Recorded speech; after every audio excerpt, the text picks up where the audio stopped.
रामू अपनी पत्नी सुनीता के साथ एक छोटे से गांव में रहता था। रामू की पत्नी सुनीता बहुत सुंदर और बहुत मेहनती थी। वह हर रोज पहले घर का काम करती, फिर खेतों में रामू का हाथ बटाने चली जाती। एक दिन रामू सुनीता से कहता है, अरे भाग्यवान, जरा देखो तो इस बार हमारी खीरा की फसल कितनी अच्छी उगी है। ये सब तुम्हारी मेहनत का ही फल है। अजी सच में इस बार खीरा की फसल हर साल से बहुत अच्छी हुई है। सुनीता और रामू के खेत के बगल में ही ज्योति और भोला का खेत भी था। उनके खेत में भी खीरा की फसल लगी थी। ज्योति रामू की हरी भरी फसल देखकर अपने पति भोला से कहती है, तनु किधर भी देख लो, कलमुही के खेत में कितना बढ़िया बढ़िया खीरा लगा है, और अपने खेत में तो देख लो सारे छोटे छोटे और टेढ़े मेढ़े खीरे लगे हैं। न जाने का जादू अपने खेत में किए है यह कलमुही।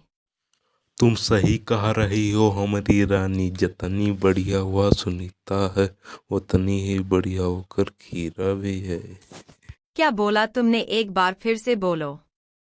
अरे हमारी रानी, हम तो बस होकर खीरा की तारीफ कर रहे थे, तुम तो खामखा बौखला जाती हो। अरे बस बस, उसके खीरों की तारीफ करना बंद करो और यह सोचो अब हमारे खीरे कैसे बिकेंगे। सब गांव वाले उसके हरे हरे ही खरीदेंगे।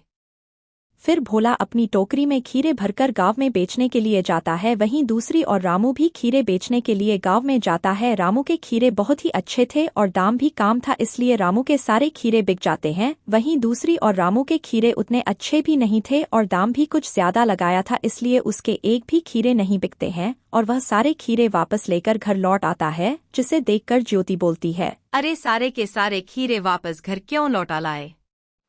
अरे भाग्यवान, का बताई हुई रमुआ की वजह से हमारी आंखों खीरा नहीं बिके।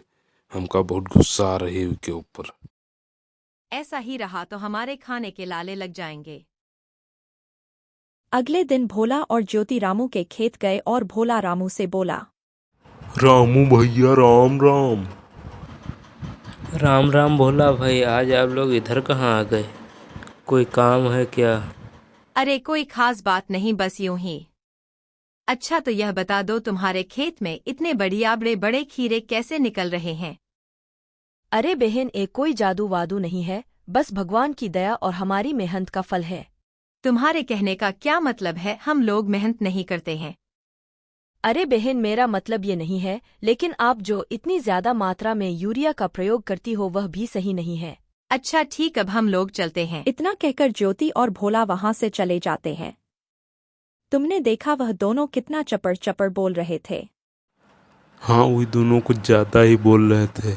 मेरा तो मन कर रहा है उनकी फसल में आग लगा दिया जाए। अरे बेअकल के आदमी, ऐसा करोगे तो वे फिर मेहनत करेंगे और अच्छी फसल उगा लेंगे। तो फिर तुम ही बताओ क्या करना है। क्यों ना सुनीता को मार दिया जाए? अरे हमार रानी, तुम इतना अच्छा कैसे सोच लेती हो? तुम्हारा तो कोई जवाब ही नहीं है। लेकिन एक समस्या है, वो रमुआ भी तो हरदम के साथ ही खेत में रहता है। दोपहर में रामू घर खाना खाने आता है, तब सुनीता अकेली ही खेत में रहती है। दोपहर होते ही भोला और ज्योति हाथ में चाकू लेकर रामू के खेत की ओर चल देते हैं। खेत में सुनीता को अकेला पाकर उसे चाकू से मार देते हैं। तुझे बहुत घमंड था अपने खीरों पर, अब इन्हीं खीरों के बीच में मर। इतना कहकर ज्योति ने खेत में आग लगा दी। देखते ही देखते आग पूरे खेत में फैल गई और वहां से ज्योति और भोला चले जाते हैं। कुछ देर बाद वहां बहुत सारे लोग इकट्ठा हो जाते हैं और तभी वहां रामू भी आ जाता है। सुनीता सुनीता, कोई तो मेरे सुनीता को बचाओ। तुम नहीं मर सकती, तुम्हें कुछ नहीं होगा, मैं तुम्हें अभी बचा लूंगा। रामू भाई, तुम अपने आप को संभालो, आग पूरे खेत में फैल गई है। अब सुनीता भाभी को कोई नहीं बचा सकता। सुनीता को मरे कई दिन हो जाते, लेकिन रामू घर में अकेला बैठकर सुनीता को याद करके रोया करता था और सुनीता एक डरावनी चुड़ैल बन जाती है। एक दिन रामू सुनीता को याद कर रहा था। एक डरावनी चुड़ैल आ जाती है, जिसे देखकर रामू बहुत डर जाता है और कहता है, चुड़ैल तुम कहाँ से आ गई? मैं तो अपनी पत्नी सुनीता को याद कर रहा था। अरे डरो नहीं, मैं तुम्हारी पत्नी सुनीता हूँ। इतना कहकर चुड़ैल सुनीता के रूप में आ जाती है और उसने सारी बात बता दी, कैसे भोला और ज्योति ने उसे आग से जलाकर मार दिया था। अरे सुनीता, तुम्हारे साथ इतना कुछ हुआ मुझे लग रहा था तुम आग में जलकर मर गई हो। अब मैं भोला और ज्योति को जिंदा नहीं छोड़ूंगा, दोनों को जान से मार दूंगा। नहीं नहीं, अब तुम कुछ नहीं करोगे। अब जो भी करना है वो मैं करूँगी। इतना कहकर सुनीता चुड़ैल का रूप लेकर भोला और ज्योति के खेत पहुंच गई, जहां वे दोनों खीरा तोड़ रहे थे। भोला भैया, कुछ मदद करूं क्या? कौन? चुड़ैल, तुम कहाँ से आ धमकी? अरे पापी, भूल गया मुझे, मैं सुनीता हूँ जिसे तुम दोनों ने बड़ी बेरहमी से मार दिया था। इतना कहकर चुड़ैल ने उन दोनों का गला पकड़ लिया। अरे चुचू चुड़ैल, हमें छोड़ दो। सुनीता बहन, हमें माफ कर दो। अब हम दोनों ऐसा काम कभी नहीं करेंगे।